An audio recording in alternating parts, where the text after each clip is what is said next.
tonight with 2 broken legs, but that did not stop the LAPD from paying tribute to him on this Veterans Day. Lindsay Pena live in Mission Hills with more on the emotional honor. Lindsay. Yeah, Micah and Cher, those LAPD officers, veterans themselves, came here to the hospital today to pay George a visit. He also got a visit from his tenant, the woman who he stepped in to protect last Friday from that naked intruder. We're hearing from her for the first time.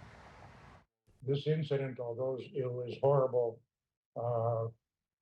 it brought me a great feeling that I was able to do something to protect other people. Those other people were his wife and their tenant, Chloe Ktladt. He was protecting me, and I would have felt so horrible if something had happened to him.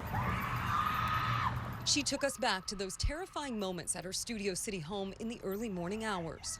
Her husband had left to walk the dog, and she heard a commotion outside. I made it about halfway to our front door, and it just burst open, and there was a naked man standing there with his arms raised in the air, screaming gibberish at me. She says she managed to bolt past him. Once outside, the man came face to face with her landlord, George. She noticed he was armed, but trying to reason with the intruder. I was screaming. George was actually very calm, and he was saying to him, you know, please leave.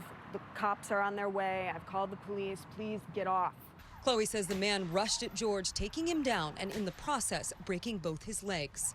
Video shows the two on the ground, the confrontation coming to a deadly end after George managed to fire several shots. George's leg was like completely wrong, and the man was dead. I saw a ton of blood. I was hysterical. It was the worst thing I've ever seen in my entire life.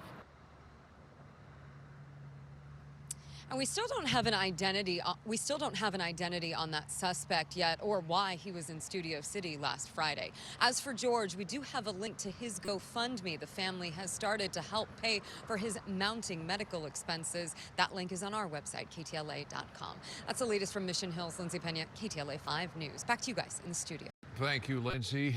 Now to Huntington Beach, where a Veterans Day tribute was held at Pier Plaza. Many turned out to pay their respects and say thank you to those who served in the U.S. Armed Forces.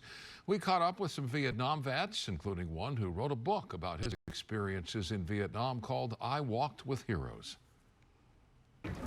My generation now is starting to die out.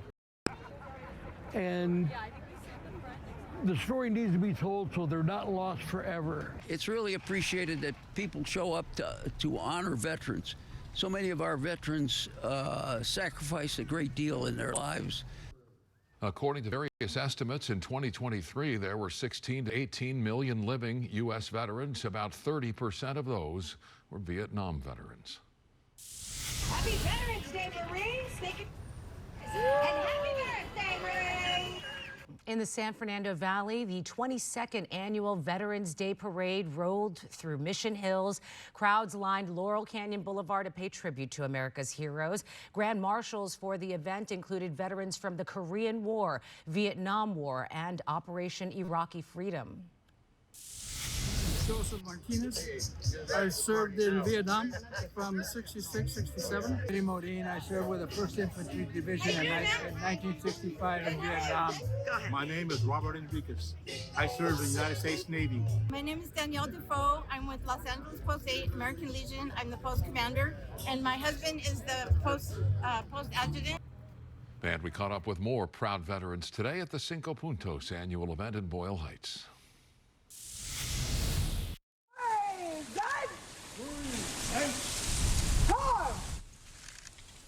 Meanwhile, President Trump marked Veterans Day at Arlington National Cemetery. The president took part in the traditional wreath-laying ceremony at the Tomb of the Unknown Soldier. President Trump then delivered remarks highlighting the sacrifices made by our nation's veterans.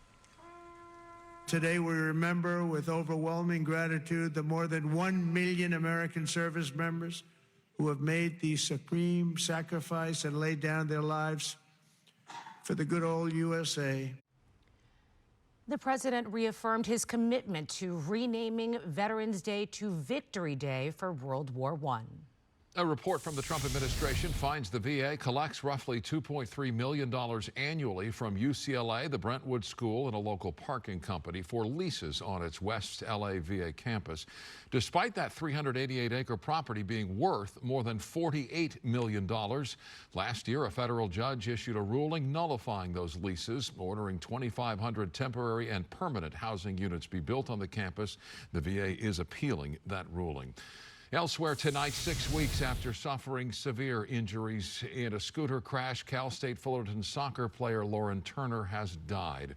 The 19-year-old died in hospice care Friday after being hit by a box truck off campus September 27th. Turner's teammate Ashlyn Gwynn was also hit and is recovering. The crash remains under investigation. That truck driver did remain at the scene. Cal State Fullerton will hold a candlelight vigil in Turner's honor tomorrow at Titan Stadium. New LA Times reporting suggests at least one LA Fire Department official knew firefighters warned about hot spots at the Lackman fire before being ordered to leave. Those embers reignited days later, sparking the deadly Palisades fire. The LAFD's after-action report notes that there were issues with staffing and communication, but omits the early warnings. City leaders say the report will improve future responses, but critics question whether the department fully addressed the tragedy. The California Supreme Court has ruled that a warning on LAPD citizen complaint forms violates free speech. The court voted 6-1 in favor of the city of LA, stating the warning, which highlights penalties for filing false complaints, can serve as a barrier, potentially deterring, quote, citizens from filing truthful or at least not knowingly false complaints of police misconduct. The ruling reverses a 2002 decision by the state Supreme Court. The Long Beach City Council is considering implementing a curfew for bars in the popular Belmont Shore area after a string of violence, including the deadly shooting last month of 32-year-old Jeremy Spears on October 25th. Spears was shot and killed on the 100 block of Laverne Avenue at around 1:39 in the morning, following what police described as an altercation that stemmed from an incident at a nearby bar.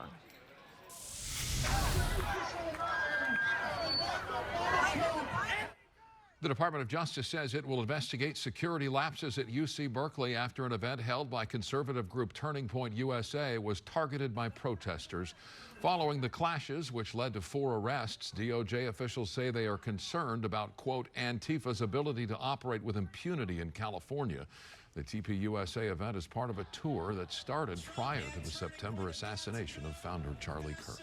After a weekend stop in Texas, Governor Newsom is in Brazil today, touting California's clean energy policies and calling out America's so-called climate inaction as, quote, doubling down on stupid. While there, delegations from California and Germany signed an agreement to work more closely on issues related to climate change. The White House responding to Newsom's trip, saying in part, quote, Governor Newsom flew all the way to Brazil to tout the Green New scam, while the people of California are paying some of the highest energy prices in the country. Embarrassing.